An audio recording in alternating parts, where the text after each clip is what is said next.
जी भाजीपाला पिके असतील किंवा फळपिके असतील किंवा जी पिके नर्सरीमधून आणून परत त्या रोपांची लागवड तुम्ही मल्चिंग टाकून बेडवर करता, त्यासाठी रोप लागवडीनंतर त्या रोपावर लवकर येणारा करपा असेल किंवा उशिरा येणारा करपा असेल किंवा पांढरी माशी असेल किंवा हिरवी माशी असेल, थ्रिप्स, तुडतुडे किंवा हिरवी आळी असेल, तर मी तुम्हाला सांगितलेले हे जे कॉम्बिनेशन आहे, तुम्ही जर स्टेप बाय स्टेप जर घेतले तर हे सांगितलेले रोग, माशी, आळी यांचा प्रादुर्भाव तुम्हालाही कसलाही प्रकारे त्याच्यामध्ये जाणवणार नाही. ज्या वेळेस तुम्ही रोपांची लागवड करता तिथून 15 दिवसांनी सुरुवातीला कवच हे 2 ग्रॅमने आणि प्रोफेक्स सुकर हे 1 ml ने जर तुम्ही ह्याचा स्प्रे घेतला तर तुम्हाला एकदम चांगला रिझल्ट आलेला दिसून येईल.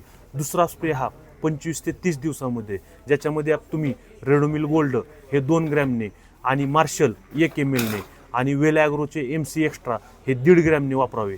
तसेच तिसरा स्प्रे हा 35 ते 40 दिवसामध्ये घ्यावा, ज्याच्यामध्ये ॲमिस्टार टॉप हे 0.5 ml, कुमानियल 2 ml आणि ॲम्प्लिगो 0.4 ml ने तुम्ही वापरू शकता. चौथा स्प्रे हा 45 ते 50 दिवसामध्ये घ्यावा.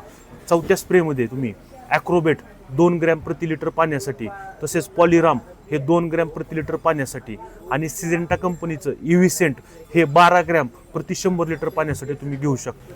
पाचवा स्प्रे 60 ते 65 दिवसांनी मिरवॉस डिओ आणि सिमोडिस याचा घ्यावा. मिरवॉस डिओचे प्रमाण 1 मिली प्रति लिटर पाण्यासाठी, सिमोडिसचे प्रमाण 1 ml प्रति लिटर पाण्यासाठी. सहावा स्प्रे हा 75 ते 90 दिवसामध्ये घ्यावा.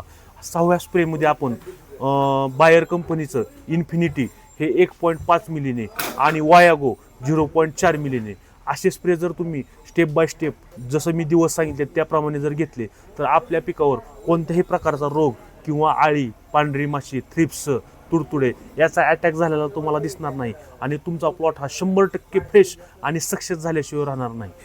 धन्यवाद.